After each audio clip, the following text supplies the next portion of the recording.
आइए दोस्तों, इस वीडियो में हम बात करेंगे गोलीय अपवर्तक पृष्ठ के बारे में। ठीक है, तो आइए शुरू करते हैं। गोलीय अपवर्तक पृष्ठ। गोलीय अपवर्तक पृष्ठ दो टाइप के होते हैं। दो टाइप के गोलीय अपवर्तक पृष्ठ कौन कौन से हैं? पहला होगा हमारे पास उत्तल अपवर्तक पृष्ठ, उत्तल अपवर्तक पृष्ठ, और दूसरा होता है अवतल अपवर्तक पृष्ठ। एक होगा उत्तल अपवर्तक पृष्ठ और एक होगा अवतल अपवर्तक पृष्ठ। उत्तल अपवर्तक पृष्ठ ऐसा अपवर्तक या ऐसा गोलीय अपवर्तक पृष्ठ होता है जो विरल माध्यम की ओर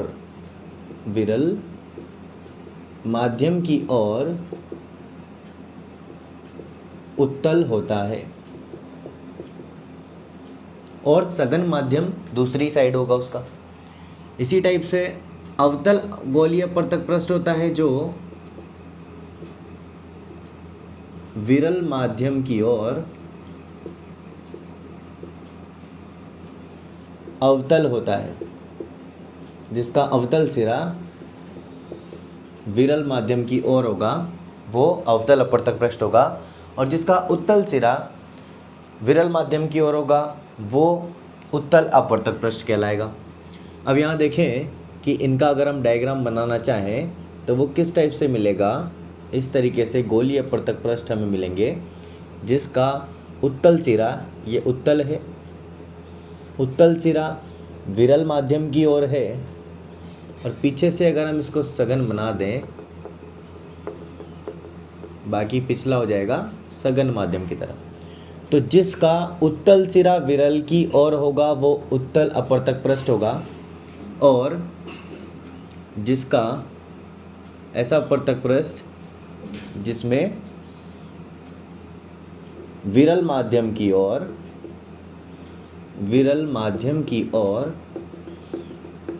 अवतल होगा। कैसा है ये? विरल माध्यम की ओर अवतल है और सघन माध्यम की तरफ उत्तल है। इस तरफ से उत्तल है, इस तरफ से अवतल है। तो अगर विरल माध्यम की तरफ अवतल होगा तो वो अवतल अपवर्तक पृष्ठ, और अगर विरल माध्यम की तरफ उत्तल होगा तो वो उत्तल अपवर्तक पृष्ठ होगा। ठीक है, दो टाइप के अपवर्तक पृष्ठ होंगे, दोनों गोलीय अपवर्तक पृष्ठ कहलाएंगे। पहला होता है उत्तल अपवर्तक पृष्ठ और दूसरा होता है अवतल अपवर्तक पृष्ठ। उत्तल अपवर्तक पृष्ठ जो विरल माध्यम की तरफ उत्तल होगा उत्तल अपवर्तक पृष्ठ कहलाएगा, और जो विरल माध्यम की तरफ अवतल होगा वो अवतल अपवर्तक पृष्ठ होगा। ठीक है, तो यह इनसे हम निकालेंगे अपवर्तन का फिनोमिना या अपवर्तन का फॉर्मूला कि गोलीय अपवर्तक पृष्ठ के कारण किस तरीके से अपवर्तन होता है। और अपवर्तन किसका होता है? प्रकाश की किरणों का अपवर्तन होता है। तो इसलिए इनका आप स्क्रीनशॉट ले सकते हैं। तो हम एक फॉर्मूला डिराइव करेंगे जो कि अवतल अपवर्तक पृष्ठ और उत्तल अपवर्तक पृष्ठ दोनों के लिए सेम होगा। तो गोलीय अपवर्तक पृष्ठ से अपवर्तन हम निकालते हैं। गोलीय अपवर्तक पृष्ठ से अपवर्तन का मान निकालेंगे। तो उसके लिए आइए एक डायग्राम बनाते हैं, और वो डायग्राम बनाएंगे हम उत्तल अपवर्तक पृष्ठ का। ठीक है, ये हमने बनाया है उत्तल अपवर्तक पृष्ठ, और यहाँ इसका जो द्वारक है वो A से B तक रहेगा। मतलब कि AB क्या है? AB एक उत्तल अपवर्तक पृष्ठ है। AB उत्तल अपवर्तक पृष्ठ है। आगे चलते जाते हैं, और इस उत्तल अपवर्तक पृष्ठ का ध्रुव यानी P जो कि इसका मध्य बिंदु होगा उसको कहेंगे हम ध्रुव। तो P क्या है? ध्रुव है। और ये जो ध्रुव से निकलने वाली क्षैतिज रेखा होती है इसको हम कहते हैं मुख्य अक्ष। इसको कहते हैं मुख्य अक्ष। ठीक है, और मुख्य अक्ष पर एक बिंब यानी O एक बिंब मुख्य अक्ष पर स्थित है। O क्या है? बिंब है, जो कि बिंदुवत बिंब है। बिंदुवत का मतलब है जो कि बिंदु के समान होगा। तो बिंदुवत बिंब है ओ से निकलने वाली एक प्रकाश की किरण ओपी दिशा में ध्रुव से होते हुए जब इस उत्तल अपवर्तक पृष्ठ पर आपतित होती है तो बिना विचलित हुए सीधे गुजर जाती। जब भी कोई प्रकाश की किरण मुख्य अक्ष के ऊपर या संपाती होते हुए यहाँ से गुजरेगी, ध्रुव से गुजरेगी, तो वो बिना विचलित हुए सीधी निकल जाएगी। ठीक है ना। तो एक ओपी किरण बिना विचलित हुए ध्रुव से सीधे निकल जाती है। ठीक है। और एक अन्य किरण ओ से निकलने वाली एक दूसरी किरण जो कि ए बी के उत्तल पृष्ठ पर जाकर आपतित होती है बिंदु एम पर। यहाँ बिंदु एम पर आपतित होती है, मतलब कि ओ एम किरण ओ एम उत्तल अपवर्तक पृष्ठ के बिंदु एम पर आपतित होती है और अभिलंब के साथ में आई कोण बनाती है। अब यहाँ अभिलंब बनाने के लिए हम करते हैं इस तरीके से एक रेखा बनाते हैं। ठीक है। और आपको पता है कि वक्रता केंद्र से गुजरने वाली जो रेखा होती है वो रेखा होती है हमारे पास अभिलंब रेखा, इसलिए हम इसको अभिलंब मानते हैं यहाँ पर। और अभिलंब के साथ यहाँ पर ये आई कोण बनाता है। कौन सी किरण? ओ एम किरण। ओ एम किरण अभिलंब के साथ में आई कोण बनाती है। ठीक है। और यहाँ पर बनने वाला जो कोण होता है वो होता है एल्फा। ठीक है। अब देखें कि जब ये यहाँ उत्तल अपवर्तक पृष्ठ के बिंदु एम पर आपतित होगी तो एम पर पहुंचकर इसका क्या होगा? अपवर्तन होगा। और अपवर्तन के पश्चात ये एम आई दिशा में आगे की ओर बढ़ती है।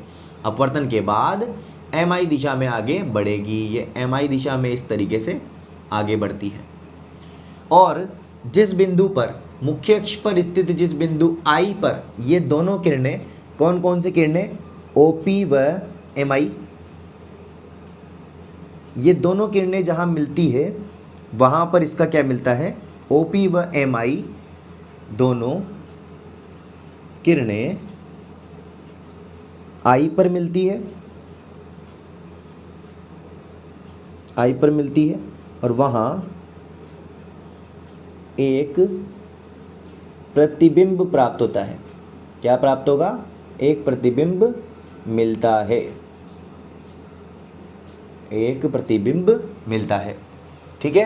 तो यहाँ देखते हैं, यहाँ हमने एंगल माना है अल्फा, यहाँ पर हम बोलेंगे बीटा और यहाँ बोलेंगे हम गामा।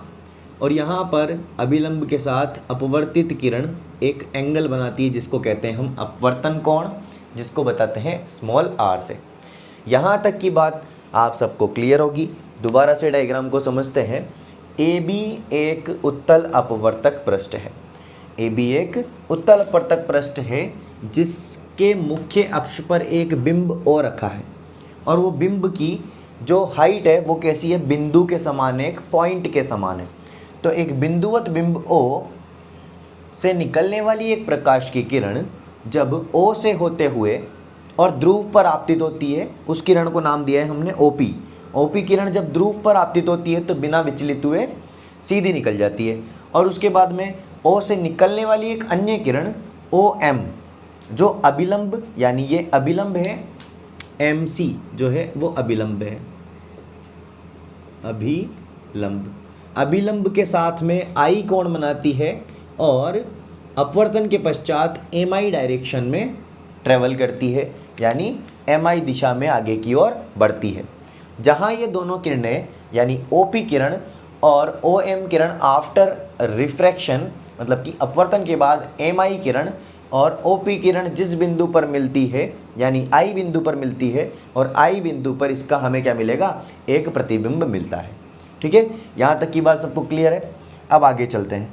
तो देखिए कि उत्तल अपवर्तक पृष्ठ में जो उत्तल साइड होगी उसके साइड वाला जो माध्यम होता है उसको हम विरल बोलते हैं और विरल माध्यम का अपवर्तनांक हम यहाँ पर μ1 से मानते हैं।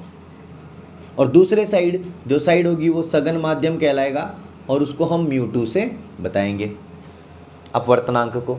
तो इससे पहले आपने पढ़ा है स्नेल का नियम, यानी अपवर्तन का दूसरा नियम है स्नेल का नियम। स्नेल का नियम क्या कहता है? स्नेल का नियम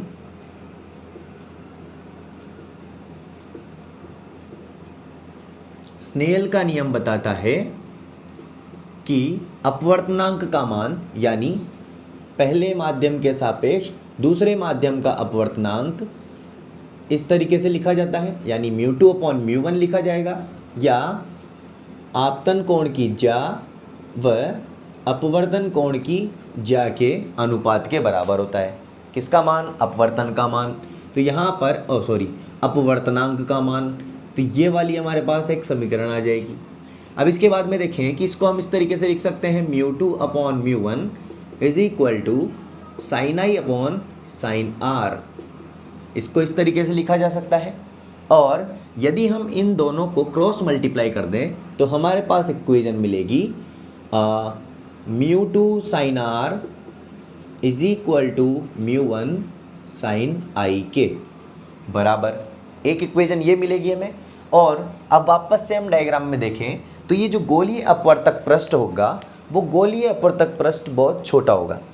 मतलब कि जितना बड़ा हमने इसके ऊपर बनाया है डायग्राम अभी, इतना बड़ा गोलीय अपवर्तक पृष्ठ तो हम प्रयोग में यूज़ नहीं करते हैं। इसलिए हम कहेंगे कि AB जो द्वारक है इसका, वो AB द्वारक यानी गोलीय अपवर्तक पृष्ठ का AB द्वारक बहुत छोटा है। और इसके छोटे होने के कारण यहाँ पर बनने वाला आपतन कोण और अपवर्तन कोण ये दोनों भी क्या हो जाएंगे? बहुत छोटे होंगे। तो इस कारण से हम ये कह सकते हैं कि चूंकि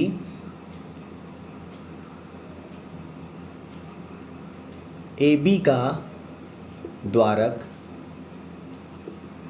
बहुत छोटा है, अतः साइन आई यानी ये साइन आई जो एंगल है वो लगभग बराबर हो जाएगा आई के, तथा साइन आर एंगल बराबर हो जाएगा स्मॉल आर के।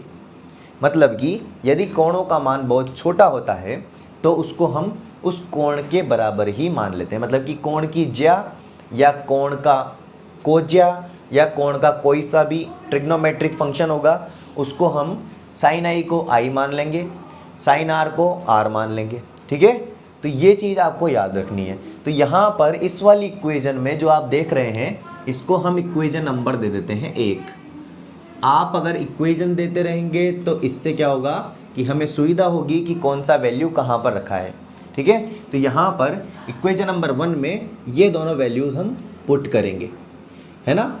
तो ध्यान से देखें कि μ2 यहाँ पर हो जाएगा हमारे पास समीकरण 1 में साइन आई व साइन आर का मान रखने पर, साइन आई व साइन आर का मान समीकरण 1 में रखेंगे तो μ2 sine R is equal to हो जाएगा आर के और इक्वल हो जाएगा μ1 आई के। ठीक है, ये समीकरण नंबर हो जाएगी हमारे पास 2। क्या हो जाएगी? समीकरण नंबर 2 हो जाएगी बेटा। आगे देखेंगे, चलो अब आगे देखेंगे कि यहाँ पर हमें जो अपवर्तनांक है μ1 व μ2 इनकी वैल्यू तो कांस्टेंट होगी। प्रत्येक मीडियम के लिए, अलग अलग मीडियम के लिए अपवर्तनांक का मान अलग अलग होता है, लेकिन आपतन कोण और परावर्तन कोण का मान चेंज हो सकता है। तो इनका मान हम यहाँ पर निकालेंगे और यहाँ रखेंगे। तो देखें डायग्राम में वापस से कि आपतन कोण I और अपवर्तन कोण R। शायद मैंने इसको परावर्तन कोण बोल दिया है, लेकिन ये आपतन कोण है और अपवर्तन यहाँ पर हो रहा है तो इसलिए ये अपवर्तन कोण है। या तो यहाँ देखेंगे कि I जो है वो आपतन कोण है। इस I का मान निकालने के लिए यहाँ पर हम ट्रायंगल लेंगे OMC। कौन सा ट्रायंगल लेंगे? OMC ट्रायंगल OMC में। और ट्रायंगल OMC में आपको पता है कि ये I जो एंगल है वो बाहर वाला कोण है यानी बहिष कोण है, और अल्फा और गामा ये अंदर वाले कोण है। तो ट्रायंगल यहाँ देखें इस तरीके से बना हुआ है ये ट्रायंगल। ये I कोण है, ये गामा और ये अल्फा। तो बाहर वाला जो एंगल है वो अंदर वाले दो एंगल्स के इक्वल, मतलब कि इन दोनों के सम के इक्वल होगा, योग के बराबर होगा। तो योग के बराबर होगा तो ठीक है, योग के बराबर कर देते हैं। तो कोण आई बराबर हमें यहाँ से मिलेगा कोण अल्फा प्लस कोण गामा के। ठीक है भैया, समीकरण नंबर इसको हम दे देंगे 3। अब हमें निकालना है एंगल आर का मान। एंगल आर का मान निकालेंगे तो आर का मान यहाँ देखेंगे इस वाले ट्राइंगल में IMC में, ट्राइंगल IMC में यहाँ देखेंगे किस तरीके से ट्राइंगल बना हुआ है ये IMC। ये वाला ट्राइंगल मैं यहाँ बना लेता हूँ आपके लिए। यहाँ पर है गामा, यहाँ पर है बीटा और यहाँ पर है आर। अब देखें यहाँ पर, जैसे यहाँ हमने बहिष्कोण आई की बात की, आई क्या है यहाँ पर, आई बहिष्कोण है। बहिष्कोण, बहिष्कोण का मान अंदर वाले दो कोणों के योग के बराबर होता है। तो इसी तरीके से यहाँ पर बाहर वाला कोण कौन सा है, यहाँ पर बाहर वाला कोण है गामा। गामा बाहर वाला कोण है, बहिष्कोण है। तो इस बहिष्कोण का मान किसके बराबर हो जाएगा, अंदर वाले दोनों कोणों के योग के बराबर हो जाएगा। तो यहाँ पर कर देंगे कोण गामा इज इक्वल टू कोण आर प्लस कोण बीटा के। और हमें किसका मान निकालना है, आर का। तो कोण आर बराबर हो जाएगा, गामा यहीं रहेगा, बीटा इस साइड आ जाएगा। तो कोण गामा माइनस कोण बीटा के। समीकरण नंबर ये हमारे पास आ जाएगी 4। यहाँ तक की बात आई हो आप लोगों को सभी को समझ में आई होगी। और धीरे धीरे इसको देखते जाएं, धीरे धीरे होगा, धीरे धीरे समझ में आएगा। एक बार में नहीं, 2 बार में आएगा, 2 बार में नहीं, 3 बार में आएगा, लेकिन समझ में ज़रूर आएगा। बहुत इजी है, इजी मैथ्स है, ट्राइंगल्स की मैथ्स है, इजी मैथ्स है, और उसको आप धीरे धीरे सीख सकते हैं। ठीक है, तो यहाँ देखें दोबारा से कि हमने क्या किया कि आई और आर का मान निकालने के लिए ट्रायंगल हमने लिया है OMC। और ट्रायंगल OMC में जो बाहर वाला कोण है, हम गणित के नियम से कहते हैं कि बाहर वाला कोण यानी बहिष्कोण का मान अंदर वाले दोनों कोणों के योग के बराबर होगा। तो यहाँ पर बराबर कर दिया हमने, तो आई बराबर अल्फा प्लस गामा के हो जाएगा। इसी तरीके से यहाँ पर बाहर वाला कोण जो है वो गामा है, अंदर वाले दो कोणों के योग के बराबर होगा। तो यहाँ पर आर प्लस बीटा, यहाँ पर आर प्लस बीटा करेंगे। और हमें वैल्यू किसकी चाहिए थी, आर की, इसलिए हमने आर को यहीं रखा, बीटा को इधर ट्रांसफ़र किया तो वो माइनस हो जाएगा। तो आर की वैल्यू आ जाएगी गामा माइनस बीटा के। अब हमारे पास आई और आर दोनों की वैल्यूज़ आ चुकी है। इन दोनों वैल्यूज़ को कहाँ रखेंगे भैयाओं, हम यहाँ रख देंगे क्वेश्चन नंबर 2 में रख देंगे। ठीक है, आए यहाँ दोबारा देखें, समीकरण 3 व 4 से 2 में मान रख दें। तो समीकरण 3 व 4 से 2 में अगर मान रख देंगे तो हमारे पास क्या आ जाएगा, देखो यहाँ पर आ जाएगा μ2, आर का मान यहाँ पर है हमारे पास गामा माइनस बीटा, बराबर हो जाएगा ये हमारे पास μ1, और आई का मान जो है वो है alpha plus gamma, alpha plus gamma. ठीक है, इसको दे देंगे अपन समीकरण नंबर 5। अब हम आगे देखेंगे, तब तक आप एक काम करें, इसका स्क्रीनशॉट ले लें। तो आए देखें, हमारे पास समीकरण नंबर 5 में मिली है μ2 gamma minus beta is equal to μ1 alpha plus gamma. अब यहाँ हम कह सकते हैं कि अल्फ़ा बीटा और गामा, जैसे कि हमने पहले कहा था कि AB का द्वारक छोटा है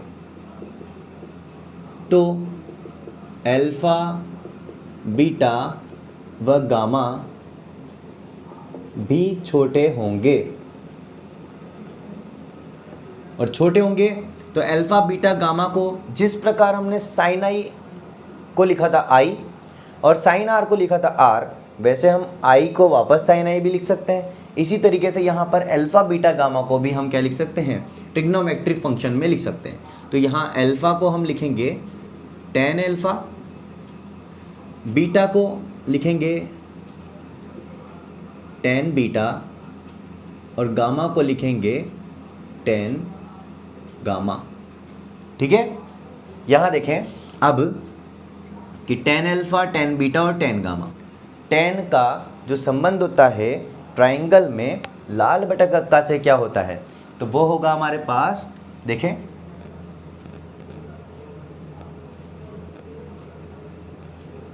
इससे हमारे पास tan की जो वैल्यू आएगी यहाँ पर मिलेगी और वो होगा लंब बटा आधार। तो यहाँ पर tan अल्फ़ा का मान लंब बटा आधार होगा, यहाँ पर भी लंब बटा आधार होगा और यहाँ भी लंब बटा आधार होगा। तो देखें अल्फ़ा कोण कौन से ट्रायंगल में है, डायग्राम में देखेंगे दोबारा। तो अल्फ़ा कोण आपको मिलेगा ट्रायंगल ओ एम, और यहाँ से ट्रायंगल का मान, क्योंकि यहाँ देखिए लंब, अब यहाँ पर लंब नहीं है तो हम लंब के लिए एक लंब ओ से मुख्य अक्ष पर एक लंब डालते हैं और उसको बोलेंगे हम एम क्यू। क्या बोलेंगे? एम क्यू लंब डालते हैं। ठीक है, तो यहाँ पर ट्रायंगल दिखेगा आपको ओ एम क्यू। ठीक है, यहाँ 90 डिग्री है, ये लंब होगा। ओ एम क्यू में अल्फ़ा कोण मिलेगा आपको ट्रायंगल ओ एम क्यू में। ट्रायंगल ओ एम क्यू में लंब क्या हो जाएगा हमारे पास? एम क्यू, और आधार क्या हो जाएगा हमारे पास? O Q. आधार हो जाएगा ओ क्यू। देखें यहाँ पर ट्रायंगल ओ एम क्यू में ओ क्यू हो जाएगा आधार और लंब हो जाएगा एम क्यू। ठीक है, इसी तरीके से बीटा कोण कहाँ पर मिलेगा? बीटा कोण मिलेगा आई एम क्यू में। आई एम क्यू में, I am Q, triangle I am Q में बीटा कोण का मान लंब हो जाएगा हमारे पास वही एम क्यू और आधार हो जाएगा हमारे पास आई क्यू, यानी क्यू आई। और नेक्स्ट गामा, गामा का ट्रायंगल दिखेगा हमारे पास M M C Q. M C Q triangle में, एम सी क्यू में गामा की वैल्यू लंब हो जाएगा वही एम क्यू अपॉन यहाँ हो जाएगा आधार क्यू सी। ठीक है, देखें तो इसको दे देंगे अपन समीकरण यहाँ पर। अब समीकरण देखो यहाँ पर अल्फा बीटा गामा का जो मान है उसकी जगह अपन लिख देंगे tan अल्फा, tan बीटा और tan गामा। तो ये समीकरण हमारे पास कुछ ऐसे बन जाएगी। एक बार हम यहाँ लिख लेते हैं इसको, कैसे बनेगी ये देखें कि म्यू टू गामा की जगह हम लिखेंगे tan गामा माइनस बीटा की जगह लिखेंगे tan beta is equal to mu one, alpha की जगह tan अल्फा और plus tan beta, sorry tan gamma, ये हो जाएगा यहाँ पर। ठीक है, अब इस समीकरण में आपके पास tan गामा का भी मान है, बीटा का भी मान है और अल्फा का भी मान है। ये तीनों मान यहाँ पर इस वाली समीकरण में रख देंगे। तो लिखेंगे mu two M Q upon O Q minus M Q upon Q I is equal to mu one, tan alpha की वैल्यू, सॉरी ये गामा की वैल्यू लिखनी है आपको M Q upon Q C, और यहाँ पर M Q upon O Q, यहाँ आ जाएगी प्लस गामा की value M Q upon Q C. ठीक है, अब यहाँ देखें कि सभी में से एम क्यू कॉमन आ जाएगा, तो एम क्यू को बाहर लिखेंगे, मतलब कि कॉमन ले लेंगे, एम क्यू को कॉमन ले लें। देखें तो एम क्यू को कॉमन लेंगे यहाँ से तो आ जाएगा mu two M Q one upon Q C minus one upon Q I, और यहाँ इक्वल क्यू वन